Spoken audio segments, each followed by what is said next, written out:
Je savais même pas que le véganisme existait, en tout cas que c'était possible de manger complètement végétal.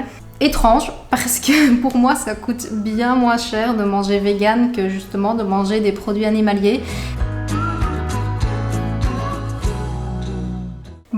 Bonjour, bienvenue dans cette nouvelle vidéo où je suis comme d'habitude très heureuse de te retrouver. Va te chercher un petit café, un thé, un déca ou même un verre d'eau parce qu'on va papoter dans cette vidéo. Je vais répondre aux questions que tu me poses le plus souvent.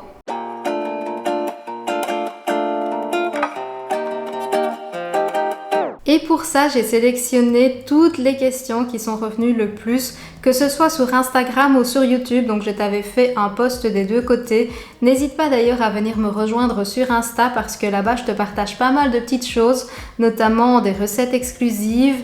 Et il y aura bientôt de très beaux concours parce que au moment où je tourne cette vidéo, on est très proche d'un beau palier sur YouTube. Je sais pas encore où on en sera, mais voilà. N'hésite pas à venir me rejoindre et je te réserve aussi de très belles surprises par ici. Ça commencera déjà à partir de la semaine prochaine.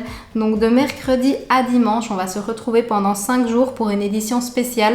5 vidéos qui je pense vont bien te plaire. Donc pense aussi à t'abonner. Là-dessus, moi je me suis fait un petit déca et on commence avec la première question. Bonjour Caro, je voulais savoir si tu avais une passion. Alors oui, j'en ai même quelques-unes et ça tu peux les voir en fait à travers les vidéos parce que c'est ça ma passion, c'est de te transmettre de la cuisine, des recettes, tout ça en faisant des choses très simples et aussi il faut savoir que tout ce qui touche à YouTube, à la création de contenu, ça demande énormément de temps et que sans passion je pourrais pas le faire. Ça demande aussi énormément de patience, d'apprendre à monter une vidéo. On se rend pas compte, mais un programme de montage c'est très dur à maîtriser.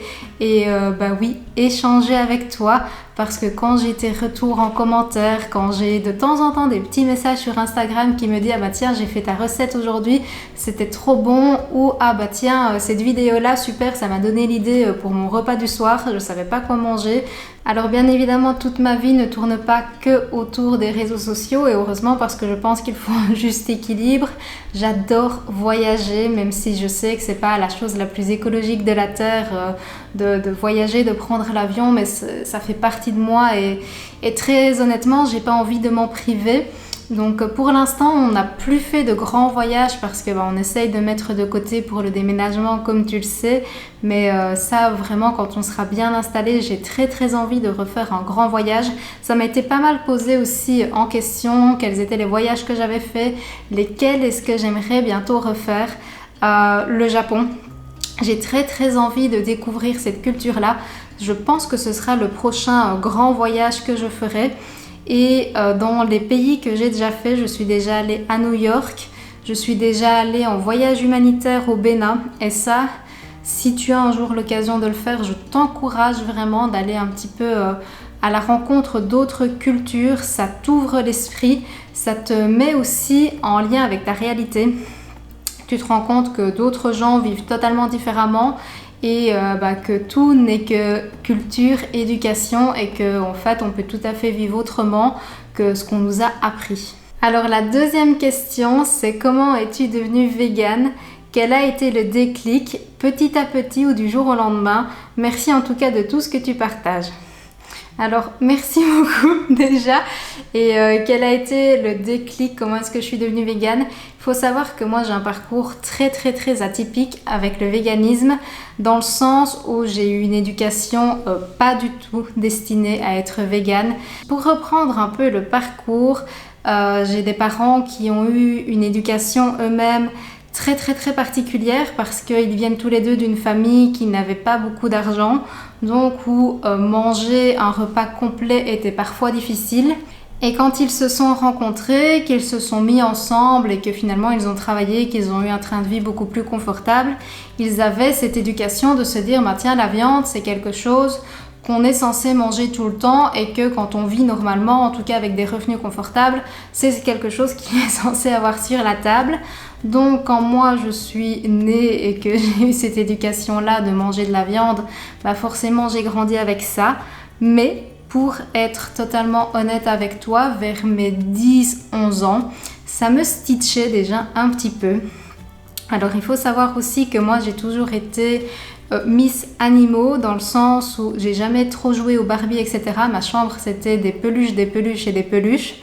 Et à l'époque, mon rêve c'était d'avoir une ferme. Toujours parce que avec l'éducation que j'avais, moi je pensais que le fermier c'était quelqu'un qui adorait les animaux, qui vivait avec les animaux en synergie et tout, alors que maintenant que je suis adulte, je sais que pas du tout. Hein, mais voilà, quand t'es enfant, tu te rends pas compte de tout ça. Tu penses clairement qu'un fermier, ça vit avec des animaux et ça les aime et ça les adore. Enfin bref, ça c'est la petite parenthèse. Et à ce moment-là, vers mes peut-être 10-11 ans, honnêtement, je sais plus l'âge que j'avais voulu devenir végétarienne. Sauf que mes parents, avec l'éducation qu'ils avaient eue et forcément les valeurs qu'ils avaient aussi, n'ont pas du tout voulu et tolérer ça. Donc grand ramdam dans toute la famille, un médecin est venu carrément. J'ai eu droit à la fameuse excuse du cri de la carotte, donc soi-disant quand la salade est dans le champ qu'on la coupe, mais elle souffre aussi, ça reste un être vivant, donc voilà, j'ai eu beau dire tout ce que je voulais, un enfant de 10 ans ne fait pas le poids, on peut dire ce qu'on veut, mais j'avais pas en tout cas les arguments à ce moment-là, sachant que forcément avec l'éducation que j'avais pas du tout l'ouverture d'esprit pour pouvoir argumenter à ce niveau-là. Suite à ça, bien des années plus tard, j'ai commencé mes études de diététique où là pareil, je te parle de ça il y a 10 ans, j'ai appris de nouveau les trucs bien carrés, bien bateaux, où dans ton assiette tu es censé avoir un morceau de viande, tes patates et tes haricots verts. Les études ont peut-être changé maintenant, je n'en sais rien. En tout cas, moi, je te parle de ce que j'ai vécu. Étudiante, j'étais dans un cote à ce moment-là. Je ne sais pas si vous dites cote aussi en France, un petit studio sur le côté. Et comme j'avais pas la télé, j'ai commencé à regarder YouTube. Quand j'ai commencé, je pense directement à travailler par la suite, j'ai beaucoup regardé les chaînes de Alice Esmeralda et de Lloyd, que j'adore et que je continue de regarder. C'est elles, très clairement, qui m'ont ouvert un petit peu la voie du véganisme, en tout cas qui m'ont montré que ça pouvait exister. Parce qu'avant ça, moi, à part le végétarisme, je savais même pas que le véganisme existait, en tout cas que c'était possible de manger complètement végétal. J'ai commencé de plus en plus à végétaliser mon assiette, à découvrir les légumineuses parce que j'ai pas eu ça dans mon éducation. Très clairement, j'ai jamais mangé un pois chiche à la maison et j'en veux pas du tout à mes parents parce que eux, c'était normal en fait de manger de la viande à tous les repas. J'ai rencontré mon compagnon, on s'est mis en ménage, lui était omnivore aussi et de là est sorti le fameux documentaire Cowspiracy qui m'a retourné complètement. J'ai pleuré toutes les larmes de mon corps, je le trouve absolument formidable, sans être dans l'impressionnisme, mais il te montre tellement les choses telles qu'elles sont que tu peux pas rester indifférent. Et de là, je suis devenue végétarienne. Suite à ça, je suis désolée si l'histoire est un petit peu longue, j'ai continué mon petit chemin pendant environ 9 mois, 1 an. Et à ce moment-là, je travaillais toujours en entreprise, j'étais en présentiel. On a eu un séminaire qui fait que j'étais invitée, c'était un week-end, un truc spécial. Et il y avait à manger, évidemment, je te le donne en mille, un barbecue. Il n'y avait que ça, il n'y avait que de la viande quasiment à manger. Et avec la pression sociale, pour être honnête, et là je suis désolée mais je préfère te dire la vérité, après 1 an quasiment de végétarisme, j'ai remangé de la viande, ce qui m'a mis en fait de nouveau un petit peu dans un état, tiens, qu'est-ce que je fais? Et mes valeurs, elles sont où? Qui je suis au final? Si je mange de la viande, qu'est-ce que je fais de mes valeurs, etc. Et pendant toute une semaine, ça m'a tracassé un petit peu de tiens, qu'est-ce que je fais? J'ai renouveau regardé ce fameux documentaire Cowspiracy et de là, je suis passée végane et clairement, je me sens beaucoup mieux avec moi-même. Je me sens en accord avec ce que j'ai envie de voir dans ce monde, c'est-à-dire un monde plus écologique, un monde plus juste, un monde plus humain, donc que ce soit les uns avec les autres ou avec les animaux, parce que ça me fend le cœur quand on fait du mal aux animaux, quand tu vois ce qui se passe dans les abattoirs, mais quand tu vois aussi les conditions d'élevage. Et écologiquement, on sait que c'est une catastrophe. C'est le meilleur moyen que j'ai trouvé pour lutter contre tout ce dont je ne suis pas d'accord dans ce monde. Et honnêtement, au niveau de ma santé, j'ai des plus belles prises de sang depuis que je suis végane. Je n'incite personne à le devenir, ça c'est un libre arbitre, c'est à chacun de faire son propre choix. Moi je t'explique juste mon expérience et je me sens beaucoup mieux depuis que je le suis. Coucou, j'ai un gros relâchement sur mon alimentation végane pour des raisons économiques. J'ai besoin de refaire le point sur des astuces que tu pourrais donner. Alors merci pour cette question et honnêtement je la trouve étrange parce que pour moi ça coûte bien moins cher de manger vegan que justement de manger des produits animaliers. Si tu manges des produits bruts, si tu vas prendre des légumineuses comme source de protéines ainsi que du tofu, ça te coûte bien moins cher que des morceaux de viande. Si tu prends des surgelés en légumes, ça te coûte beaucoup moins cher aussi. Alors bien évidemment, on fait un petit mix entre les frais et les surgelés, mais il y a réellement des choses qui coûtent bien moins cher. Dans les fruits aussi, profitez des promos, ne pas hésiter à faire des petits stocks. Alors je t'ai pas dit d'avoir une armoire avec 20 paquets de spaghettis, ça c'est pas la peine, mais quand ce sont des denrées que tu sais que tu consommes, parce que quand je dis profiter des promos, c'est pas aller acheter des produits dont tu n'as pas besoin, c'est acheter des produits que tu achètes d'habitude et en profiter pour justement faire un mini stock avec les promos. Qu'est-ce qu'il y a d'autre? Oui, cuisiner le plus toi-même parce que les produits industriels coûteront toujours plus cher et essayer de faire un petit listing d'où tu achètes quoi. Moi, c'est pour ça que dans mes retours de courses, il y a souvent 2, 3, parfois 4 magasins. C'est parce que je sais où j'achète quoi. Et c'est pour ça aussi que je fais, attention petit placement de produits, mes courses chez Casidomi, parce que moi je trouve que ça me fait faire de très belles économies. Et c'est aussi pour ça que je les ai choisis comme partenaires en collaboration, parce que j'ai envie de te le proposer et que je pense très clairement que ça peut être une aide précieuse. Comment organisez-vous votre emploi du temps? Courses, menu hebdomadaire, entretien du logement, temps pro et perso vidéo? Et combien de temps prend YouTube? Alors il faut savoir que niveau organisation, j'en ai pas. J'ai pas d'organisation à proprement parler, donc j'ai quand même un petit to-do list, etc. Je ne me laisse pas vivre comme ça, sinon je serais complètement noyée par la charge de travail. Et niveau organisation YouTube, temps personnel et temps pro, parce que j'ai toujours un métier en plus de YouTube qui m'occupe mi-temps. Ça dépend les vidéos que j'ai à filmer. Donc par exemple ici c'est une vidéo facecam. Je la tourne un vendredi après-midi et j'ai travaillé ce matin pour pouvoir tourner cette vidéo. Au niveau de l'entretien du logement, on le fait une grosse fois le week-end. Ça forcément on est deux donc on le fait à deux. On met un gros coup. En général on essaye de le faire le samedi, comme ça on est tranquille le dimanche. Comment est-ce que je m'organise honnêtement? C'est tellement aléatoire. Il faut savoir aussi que pour YouTube, comme je l'ai dit à la première question, c'est tellement chronophage que c'est ce qui me demande le plus de temps.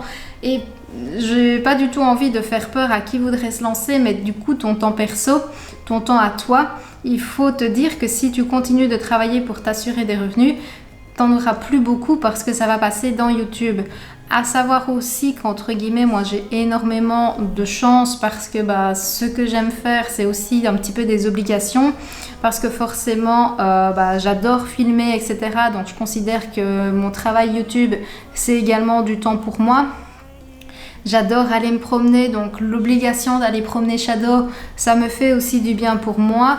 Et je sais que certains voient le sport comme une corvée, même si ça on en a déjà parlé, ça devrait pas l'être. Il faut trouver des activités qui te plaisent, mais comme j'adore faire un petit peu de sport et bouger, c'est le temps pour moi, c'est aussi une passion, voilà. Oui, il y a des jours où je suis fatiguée, où je me dis tiens, je dois encore terminer ça pour que la vidéo sorte à temps, mais c'est tellement derrière gratifiant quand j'ai tes retours, quand je vois que les vidéos te plaisent, et je sais aussi pourquoi je le fais, c'est parce que j'ai envie que mon rêve s'accomplisse, que très vite tout ça est totalement oublié. C'est tellement secondaire quand tu fais les choses pour toi que c'est toujours avec grand plaisir. As-tu toujours été minimaliste? Merci pour ton compte, je suis trop fan. Merci beaucoup, ça me fait toujours plaisir de lire ce genre de choses. Je me considère pas non plus à 100% comme minimaliste, dans le sens où ça m'arrive d'acheter des choses aussi dont j'ai pas 100% besoin. La définition même du minimalisme, c'est d'avoir le nombre d'objets dont tu as réellement besoin. Je trouve pas que c'est mon cas à 100% parce qu'il y a des choses que je vais acheter juste parce que je trouve que c'est joli, parce que voilà, ça contribue à mon bonheur. Après, chacun sa définition du minimalisme et chacun sa définition aussi du nombre d'objets dont il a réellement besoin. Et on va terminer avec la dernière question qui est très simple mais qui est intéressante aussi et qui est beaucoup revenue, c'est quelle est ta routine sportive? Et là, je vais répondre aussi très clairement, je n'en ai absolument pas, dans le sens où il y a une semaine où je vais pouvoir faire beaucoup de sport. Et ça maintenant, si tu avais vu ma vidéo sur mon budget, je t'avais dit que j'arrêtais mon abonnement, chose que j'ai fait. Donc maintenant, je fais uniquement des entraînements à la maison. Et ça, je regarde plein de chaînes. Donc je regarde Growings Ananas, je suis désolée si je le prononce pas correctement. Je regarde Justine Galis et Sissi Mua qui a recommencé d'ailleurs son bikini challenge. Je trouve que c'est pas mal sympa. Sinon, je regarde toujours des petits programmes à la maison, etc. J'ai l'application Be Strong aussi de Caroline Rowe. Je te mettrai tout ça en barre d'infos si ça t'intéresse. Et voilà, je le fais quand j'ai envie, quand j'en ressens le besoin. Je fais mes petits programmes à moi. Et puis parfois, il y a des jours où j'ai juste pas envie de faire du sport. Et pour bouger, je vais promener Shadow, je fais une très longue balade. Je mets juste de la musique et je danse comme ça me vient. Et c'est ça le plus important, c'est que bouger doit rester un plaisir. Il faut que tu trouves les activités qui te correspondent, qui te conviennent. Il faut absolument pas faire du fitness comme on voit justement et comme ce que je vais te partager en barre d'infos. Si tu n'aimes pas ça, il faut que tu trouves ton sport à toi. Si toi c'est le tennis, fais du tennis. Si c'est la natation, fais la natation. Parce que le problème avec Instagram, c'est qu'on voit beaucoup des filles musclées, avec un très beau corps, athlétique, etc. Et que oui, c'est forcément beaucoup les programmes de fitness qui sont plébiscités. Mais si toi, t'aimes pas ça, faut pas te forcer, il faut que tu trouves ton activité à toi. J'espère sincèrement que cette vidéo t'a plu, qu'elle t'a appris à un petit peu mieux me connaître. En tout cas, j'espère avoir répondu à toutes tes interrogations. Donc pour rappel, la semaine prochaine, on va se retrouver de mercredi à dimanche. J'ai super hâte parce que ce sera un beau défi, un beau challenge que je n'ai encore jamais fait. Sur ce, comme d'habitude, prends soin de toi. N'oublie pas le petit pouce bleu si ça t'a plu. T'abonner pour ne pas rater le prochain challenge et je te dis santé!